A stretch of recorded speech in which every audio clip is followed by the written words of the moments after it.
But yeah, at the convention, it was cool.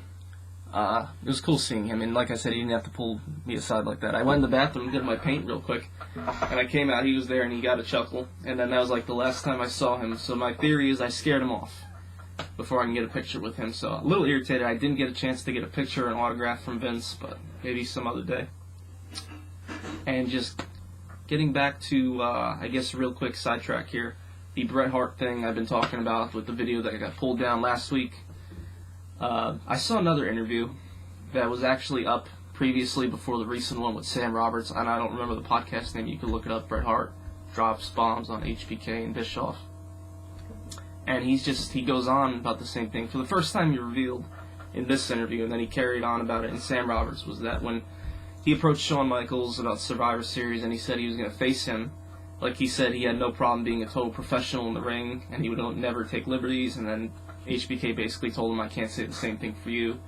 And that was the whole reason why he didn't want to lose to Shawn in Montreal, not because of money or being in Canada or whatever. That was the reason. He revealed it in that podcast and then talked about it on Sam Roberts. But in that podcast previously with the drops bombs on HBK and Bischoff, there's a guy and there's a gentleman interviewing him. One of the interviewers is basically kissing his ass. He's like, yeah, I don't think HBK is top 10, and, you made Shawn Michaels, and it's just making me sick. It shouldn't, because I don't know why I should care that much. Again, maybe getting back to Vince talking about there's a void in your life, probably, for me to care about something that has no effect on my life. But anyway, it's just pissing me off. And Bret is kind of sitting there kind of like, yeah, you're right. And he said something before that, like, oh, I don't want to drop the belt to somebody that doesn't respect me, especially somebody not in my league.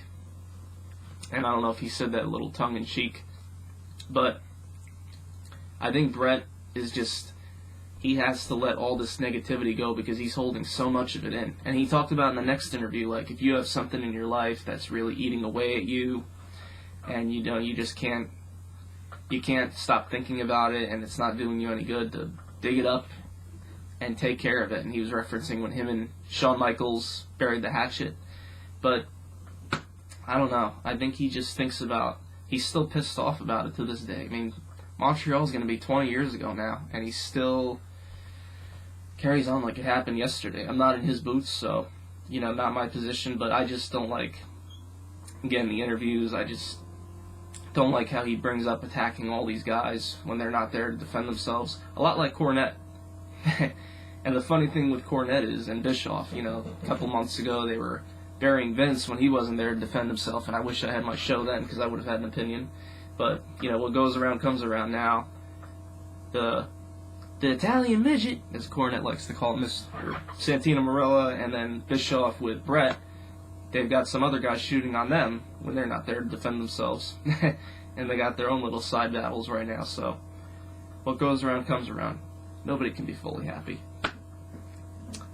But I asked Vince what he thought of Bret and Owen in terms of, like, in my opinion, they just weren't going to thrive in the Attitude Era, because I saw another interview with Michaels where he said Owen, basically good wrestler, but he and Bret fell into the same trap of, instead of, like, really adding some spice to the for their creativity, for their characters, they'd be the ones that'd come up and be like, what do you got for me? And you're not really going to thrive because you're not really putting your effort and your heart into your character, and it's going to show on TV, in my opinion. Basically, I can get more detail with it, but yeah, I guess that's all I got to say about that right now. But check out those interviews. Bret Hart drops bombs on HBK and Bischoff, and then the following interview after that with Sam Roberts, and then the following interview with Sam Roberts with Bischoff responding. It's some interesting material, and you really see what I talk about, where Bret he comes off as somebody that has holding a lot of negativity. Speaking of negativity, I don't want to get too negative, but yeah, I can't join today's Tuesday, I can't join the video calling session, where you call in and talk to Vince. I don't remember what it's called, because I'll be at work again. Well, I can call in, but it'll be at work with my shades on because I can't go painted up. And I'm thinking it's just my luck that, of course, with this job, it starts at 10, and they start their show at 10. So, we'll see. I'm looking for another job.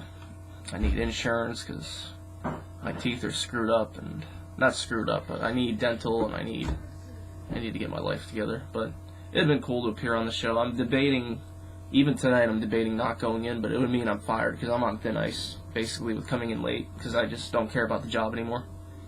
It's a quick check. And if my life wasn't a train wreck, I wouldn't have been working there in the first place.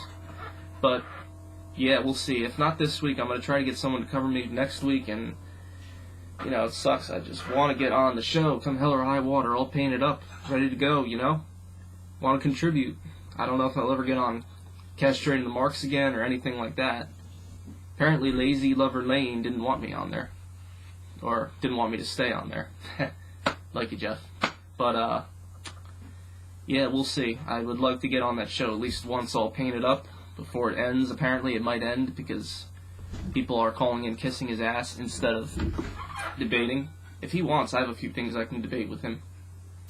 But I guess that's it for now. If this was kind of all over the place, you know, it's my gimmick, Broken Stinger.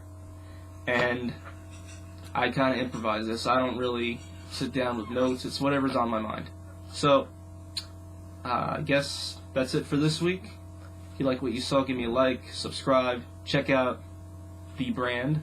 There's the website, Vince Russo's The Brand. Check out his shows on the Realm Network. Castrating the Marks is probably the best of the bunch. But That's Life, actually That's Life is probably the best of the bunch. That's the most important. Speaks to me a lot. And I'm sure it speaks to a lot of you. So check that out, like and subscribe. And I don't have my bat next to me, but that's okay. Tune in next week. The only thing for sure about me and my show is nothing's for sure. Woo! Good night, everybody. I was wooing, Ma.